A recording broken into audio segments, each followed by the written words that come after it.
7 months after his acquittal in the UAPA case, Dr. Saibaba passed away, and his death has triggered anger and outrage. Politicians have termed it as an institutional murder.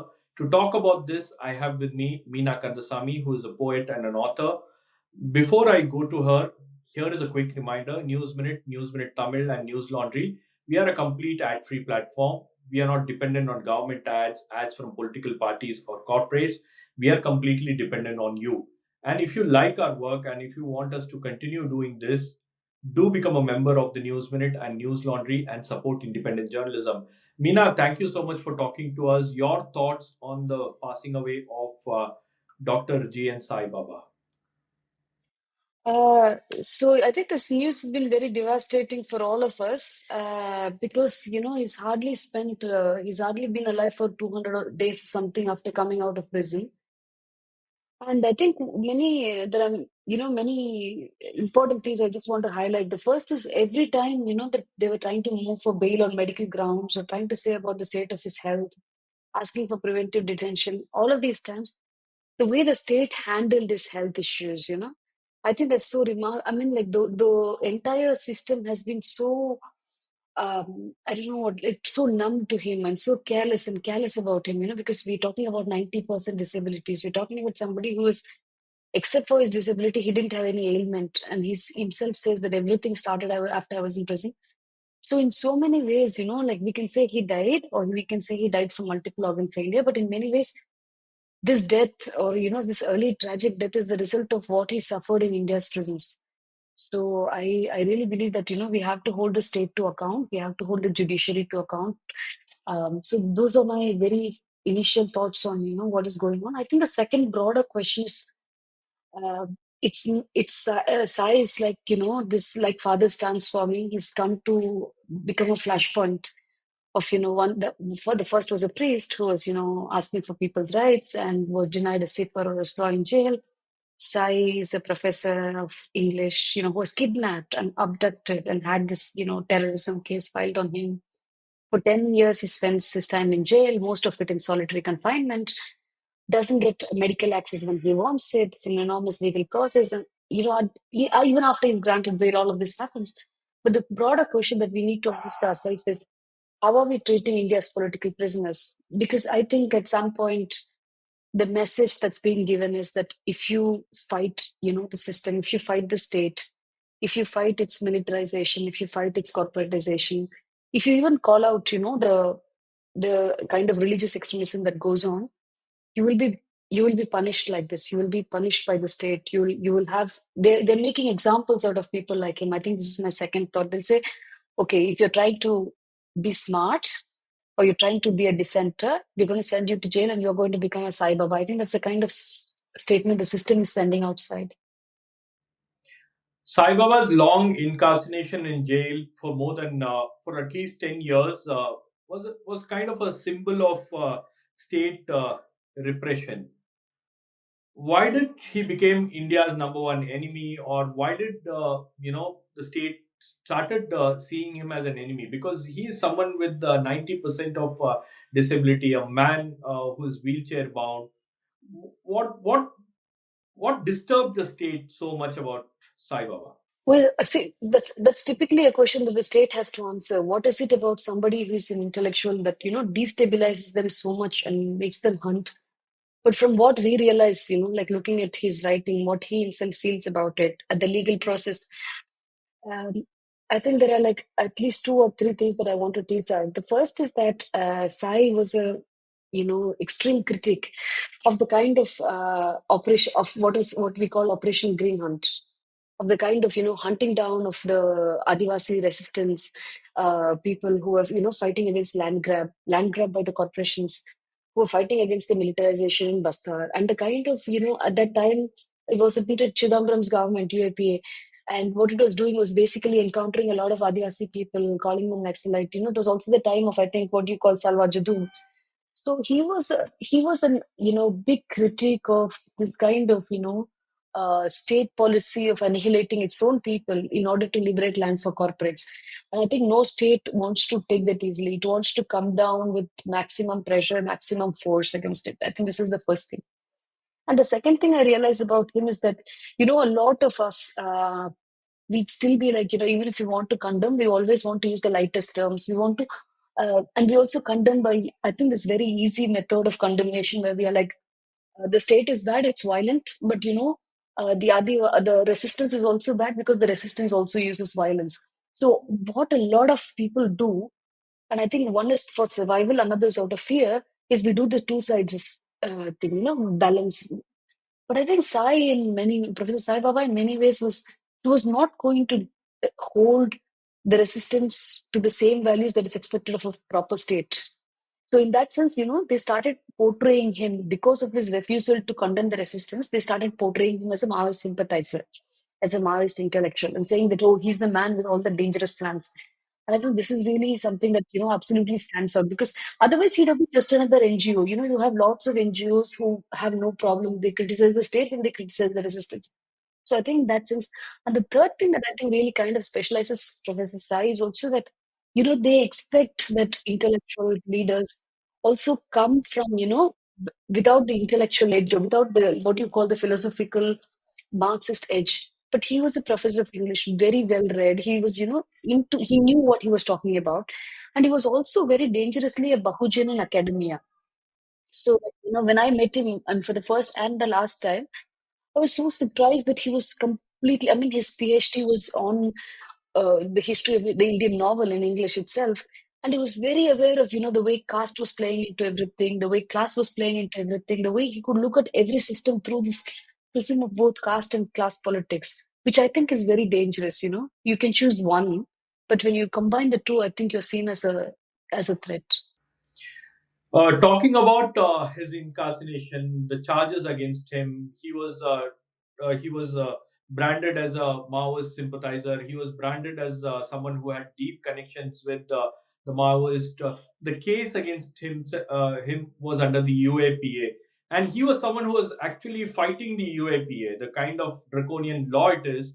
And in fact, one of his recent interviews in BBC, he talked about it, and he said that I was fighting against UAPA, and they used the same law to put him in jail, in solitary confinement, treat him very badly in jail. Yes, and it's actually very interestingly this fight against UAP. Sai he was himself incarcerated, but it's also I want to also point out some other example very similar because we've all been following what happens in the Bhima Koregaon case. So there's an organization called the Committee for the Release of Political Prisoners, which fights against the kind of UAPA, the misuse of the UAPA by both the previous regime as well as the present regime to silence political dissent. And the person who was running that CRPP was Rona Wilson. So when the Bhima Koregaon case happens, Rona Wilson is picked up. So he's somebody who's fighting the UAPA, runs a organization for the release of political prisoners held under the UAPA. He's picked up. And I think later at some point, Professor Hani Babu starts, sending out emails for again in the label of the CRPP, Committee for the Release of Political Prisoner. Then Professor Hani Babu, also from Delhi University, is picked up. So what happens today is that if you are fighting a draconian law, you are yourself incarcerated under that law. So that's the level of the extreme level in which, okay, if you're talking about this, you're going to go into jail under the same act. So I believe that they have a template, a kind of template where if you protest draconian law, you protest straight repression, that they're going to visit it upon you and to silence you. I think that's exactly what happened to Professor Sai as well. And his legal fight against the cases that were that were slapped against him. One of the one of the major things that we have been talking about is one, the bail part of it. The other one is the parole. You know, in fact, when he came out of prison, he spoke about how parole was denied to him at several occasions. When his mother passed away, when he wanted to attend the final rites of his mother, at that time as well, parole was denied to him. So like, you have been following this case very closely. Can you tell us about the kind of challenges that the family faced? in terms of legally helping him and bringing him out? No, I think it's in many ways, it's like it's also the institutional support, right? Like Delhi University also uh, could have supported him better, instead of just abiding by what was happening, instead of recognizing it as a legal witch hunt by an oppressive state. I think they just completely buckled down to pressure. So the kind of institutional support that should have been for, Vasanta, Comrade Vasanta was not there. The second is that I think that they were always trying to break his spirit, and that's something that Sai about, as well as Comrade Vasanta, his partner, points out again and again. And at every stage, like it's very true. I think, in a very emotional interview, he says, right, like my mother used to carry me to school, and that's how, even as a disabled child, I was able to access education. And for that funeral of my mother, I couldn't go. And you cannot, there's nothing in the world that can justify that kind of incarceration, that kind of, especially when, all our judges like to say, oh, bail is the rule, jail is the exception. So what they have done is, an absolute torture. And, the incarceration itself is, in so many ways, it's not just jail, right? It's levels of torture. At some point, I think he was also being monitored by cameras. Even the act of him, like relieving himself or going to the toilet and all was monitored. I think he had to write letters again. So it's a whole process of, how do you dehumanize a person? And if you call somebody a Maoist, can you dehuman or call them a terrorist sympathizer? You can get away with anything, You can absolutely get away with anything as long as you call somebody like, terrorist. That's what is happening everywhere. Israel is doing that to Palestinians, India is doing that to Saibaba. So I think that it's been it's difficult. I think one of the things that I actually know, which I can speak in personal capacity, is that I had to, at some point, Sai was writing letters from prison and had asked his partner to say, can you show these poems to me? Now we get it published. And those were not only written as poems, they were also written as letters. And then we realized that they were forbidden to write in their mother tongue. Like he couldn't write in Telugu because they had to write in a language that the jailer could read and understand. Okay. So that he can vet what is being written, and he is aware of what is being. Yes, but also the amount of control, like, if I want to speak to somebody, I want to speak in my mother tongue. It's my partner, right? Like, I should have the choice to choose what words I use. But that's the level, like people are forbidden. And apparently, this was happening even in the meetings. Like, when they were meeting face to face, they were not allowed to exchange words in Telugu. They were supposed to speak either in Hindi or in English. And it shows to you the levels of control that this couple had to go through. Because I think, on the one hand, it's so great that, we glorify Sai for what he went through, but I think every stage of that protest, I think the pain was weighing down doubly or maybe even, 5 times worse from Basanta and his partner. Because how do you give him hope and how do you also wage this very hopeless struggle? So, uh, yeah, I have no words, but yeah. And he was acquitted twice, not once, but twice. When the first time he was acquitted, the matter went to the Supreme Court. Supreme Court showed some kind of undue urgency in this case. They sat on a Saturday to listen to this case. Yes, I think the something similar is happening to Mahesh Raut as well, who's imprisoned in Bhima Korega. I think the problem is that they know that whether it's the Bhima Korega case or it is Sai's case, there is nothing to actually hold them prisoners, Uh, Everything is bogus, manufactured, planted. It's a case made out just to, kind of use the legal system to terrorize activists, dissenters. And this kind of undue urgency is just to say that, stay in your line and we don't get celebratory. And in many ways, I think also the judiciary has increasingly started to align itself with the executive, right? Like you don't have very independent decisions coming out. So I think that because if the judiciary was transparent, this level of oppression wouldn't happen, It's at so many levels, somebody like him could have walked free. The fact that if he was carried on and kept in prison for 10 years and almost till he became to this very vegetative state, that like he needed help for everything. I think at two times of him, I think he caught COVID inside the prison cell. So it's all of this, this breaking down of him physically. And it's not just him. It's like, I remember the same thing happened with Varavararao. his condition worsened to such a level, and then they had to again go to court, try to get him hospitalized. Same thing happened to Hani Babu, who got, this black fungus infection. So I think political prisoners are, in some ways, it's both a life sentence and a death sentence because they know that they can just allow the system to kill them. So I think that, yeah, I don't think the judiciary has acted to its own conscience. It's not acted as per the constitution. So. And Meena, how do you see this reaction that is pouring in? There is one section that is clearly outraging. The politicians are talking about it. Politicians from the Congress party saying that this is clearly an institutional murder. How do you see these kind of reaction? No, I think politicians are a very strange breed, Shabbir. I don't have to point it out to you. You and me both are very aware of that. So, for instance, I remember at some point I was going and collecting signatures for an appeal for the Bhima Koregaon, the 16 people who are in jail. And I remember a political leader, he's a sitting MP, who said to me, please add Saibaba's name. And I was like, yes, I agree. I like him very much, but this is a separate petition. He said, no, it's not a separate petition. It's all part of the same UAPA. It's all part of the same oppression. And talking about the bigger case, Bhima Koregaon shouldn't take attention away from, uh, what's happening to Saibaba. So the fact is that he's and enjoyed enormous outpouring of sympathy among politicians whose parties or whose governments have not necessarily done the best justice to him. So individual politicians always, I think, tend to take a more relaxed stand as opposed to how the machinery itself functions. This is my personal opinion. But then they're unable to intervene at a right point in time to bring some kind of relief to that person.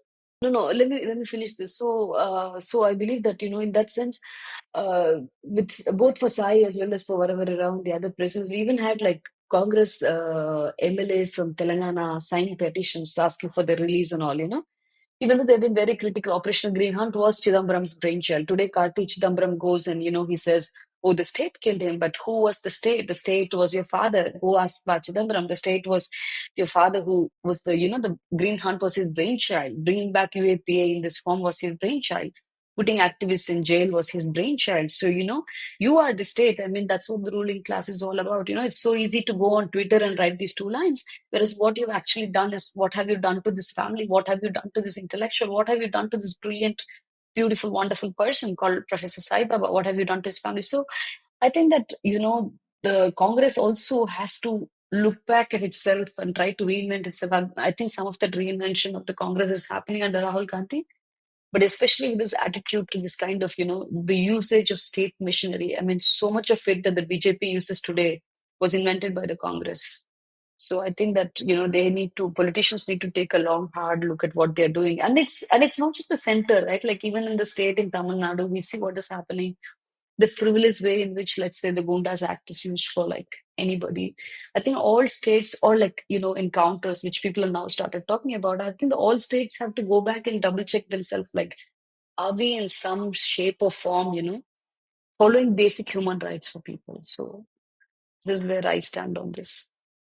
And particularly when it comes to incarceration of activists, or the courts talk about bail is a norm and jail is an exception.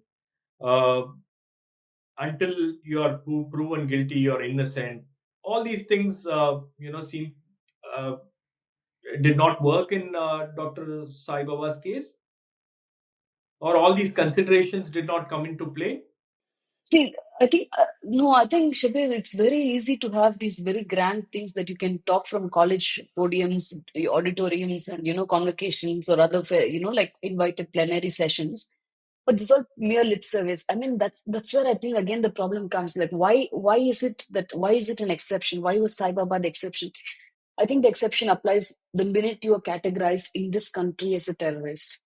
And they have like a couple of types of terrorists, right? Like until a few years ago, it was like entity type of terrorist. Now there's no entity. So there are two types of terrorists now. For them, it is either the left-wing terrorism or what they call Maoist sympathizer, Naxali, urban Naxalite.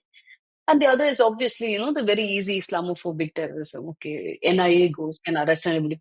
The urban Naxal, Yeah, and the other is Islamic one. But the urban, what they call the urban Naxal now. yeah, yeah. So the urban Naxal, the Modi is, in so many ways, Sai Baba's death is also directly connected to what Modi himself propagated as a philosophy, right? He goes and talks and says there are urban naxals and they are trying to destabilize the country. They are basically, what was the whole Bhima Koregaon case, saying that it was a plot to assassinate the prime minister. There was no such plot. They have not managed to prove anything, not managed to even form the case. But using, this kind of urban naxal is what causes people. They create a fear. They hype up the fear, and that fear alone is enough to make sure that, oh, this is a very dangerous person, so they should be held in prison. Sorry, fascist governments have done this all the time, right? Like, look at what happened to Gramsci. He was held in prison because they said this is a very dangerous mind and should not be allowed out of prison for the next 20 years. So I think this is a battle against the mind, right? And my last question, Meena, you must have read Manu Sebastian, who's the editor of Live Law. He has written a piece on Dr. Saibaba. He says that Professor Saibaba's death should be a wake-up call for meaningful reforms of prevent of misuse of draconian laws against dissenters. The outpouring of grief and outrage following his death must lead to positive systematic changes because Saibaba himself despised sympathy and wanted only solidarity. So, do you think that this should be seen as a wake up call? Because we we saw what happened in Stan Swami's case, Father Stan Swami's case. We are still talking about it. Some may have moved on, forgotten, and all that. Then Sai Baba happens, and then there is a Umar Khalid in jail.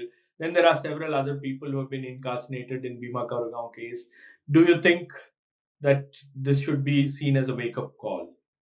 Yes, see, I think what father stands for me. Did you see what happened? Is that the minute he died, everybody appropriated him. When he was alive, nobody considered him a Tamil, right?